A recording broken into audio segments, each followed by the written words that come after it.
This week's Torah reading is called Story, Chronicles, etc. And it talks mainly about one character, which is called Yitzchak. Now, when the Torah starts talking about this character, it uses a very strange expressions to which there are many explanations. I would like to share with you some of those explanations and a Hasidic explanation that gives us a very deep meaning and understanding of what's really going on over here. Now, the Torah says, this is the story of Yitzchak, the son of Abraham, and right away it says, Abraham begot Yitzchak. Obvious question is, if we already know that this guy is called Yitzchak, the son of Abraham, why do you need to say that Abraham begot Yitzchak? It's an obvious thing.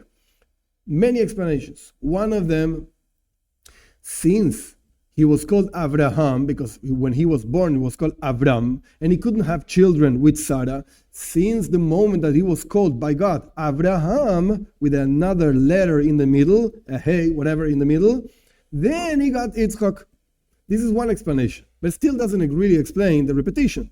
So another explanation, because people would say Abraham cannot have children with Sarah, forget it. Sarah got a son with Abimelech, with another person, and not with Abraham. For whatever reason, they couldn't have children together because Abraham had other children, but he couldn't have with Sarah. Therefore, God made the face of Yitzchak look just exactly like Abraham. So when you read the verse, it would say, Yitzchak is the son of Abraham, of course, because that's his name, Yitzchak, son of Abraham. And then Abraham really had Yitzchak. You should know that their faces look exactly the same. That's another explanation. Another one, Abraham actually raised Yitzchak. Because you could say, maybe Sarah did it alone, maybe somebody else, etc. No. This guy is called Yitzchak, the son of Abraham. And you should know, Abraham was the main person that actually raised Yitzchak. And there are other explanations also. Like Yitzchak is the real son of Abraham, whatever. Many explanations. However, there's something missing, so to speak, like a bitter taste. Why? Because Torah is not just a book of stories. Yeah, very nice, the story of Abraham, Yitzchak. Okay, what do I care? You know what? I live in the year 2024, and my life is so different than the life of Abraham, Yitzchak. So what do I care about these stories? Yeah, but they had the same face. Oh, very nice, same face. And so what? So there has to be some teaching. Something we can use actually anywhere, anytime, it doesn't really matter. You can use it in your service to God. Something with which you can improve yourself beyond the fact that there was a guy called Yitzchak and there was a guy called Abraham and they had the same face, or whatever explanation you want to give.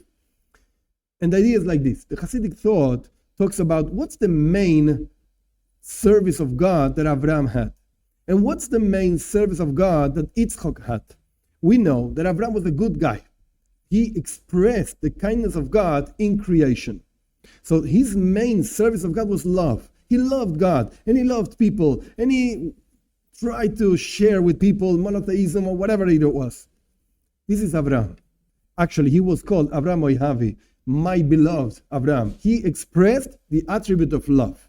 Very nice. Now let's take Yitzchak. Yitzchak is called many times Pachad Yitzchak, the fear of Yitzchak. Yitzchak personified, he actually expressed fear of God. He also liked people, etc., but his main thing was constriction, severity, it's fear of God. So it's two different and actually opposing things. And you should know that actually these ideas of loving God and fearing God have actually two basic expressions, each one of them. So it's two, love and fear, that is actually four. What does that mean? There's a lower level of fearing God, which means I fear God because of punishment. Or I fear God because it's not going to be good for me if I don't do whatever God says, etc. So I'm afraid of God. That's level number one. Then comes another level of fear of God, which is I'm not fearing God because I'm going to be in problems if I don't fear God. No, because I'm at awe. The greatness of God, the infinity of God, etc. It doesn't really matter about me. It's not about me. It's about Him. The first level of fearing God is, it's for me. I'm afraid that I'm going to be punished. I'm going not to have benefits, etc., etc. So I'm fearing God. The second level is because of what God is, not because of me. Same thing happens with love of God. There's a level of God, like a lower level of God, of loving God, that it's actually I'm loving because I want to have benefits. I want the world to come. I want to be well with God, etc., etc. I want to get the benefits. I want to, etc. Now, there's another level of loving God that is not for me. It's not for my benefit. It's because of what He wants. He wants to have a dwelling place in this world. He wants us to keep His commandments, whatever the commandments are, etc. So that's why I actually love Him for what He wants from me, and I'll do whatever He wants. He's a great guy. He actually gives and loves everybody. So why shouldn't I emulate Him?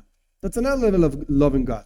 Now, what's the order of these four different levels? The truth is that the order is the lower level of fear, then comes the lower level of God, of love, then comes the higher level of love, and then at the end, the higher level of fear.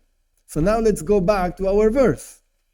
Yitzchok ben Avraham, Yitzchok personified fear, the lower level of fear. He was the son of Abraham. Then comes the lower level of loving God, and then the Torah continues. Abraham elides Yitzchak. You should know something. The higher level of God, loving God is not the end of it. The higher level of fearing God. So you have Yitzchak, Abraham, Yitzchak. Fear, love, fear. So the Torah is telling us you should know what? The way of serving God is like stairs. It has different steps that you can grow through these steps. But there's more to it. The truth is that each person has a nature, natural tendency to serve God in a certain way. The natural tendency of Abraham was loving God. Natural tendency of Yitzchak was fearing God. But you know what? A person has to work in himself or herself, whatever the case is, to actually go beyond your own nature. When are you really serving God? When you combine all these levels beyond what comes easy to you. And furthermore, whatever comes difficult to you, that's a proof. The fact that it is difficult to you, that's a proof that that's your avodah. That's your service to God. That's what you actually came to the world for. That's the reason why you came down, in order to work on yourself, to go beyond your nature and really serve God and not serve yourself. Because if you just do what's easy for you, you're not actually working actively to serve God. You're just serving yourself because you enjoy it, because you like it, because it comes easy to you. When are you really serving God? When you do the things that God wants from you beyond the fact whether you like it or not, whether it's easy or not, and the fact that it's not easy, that's real service to God.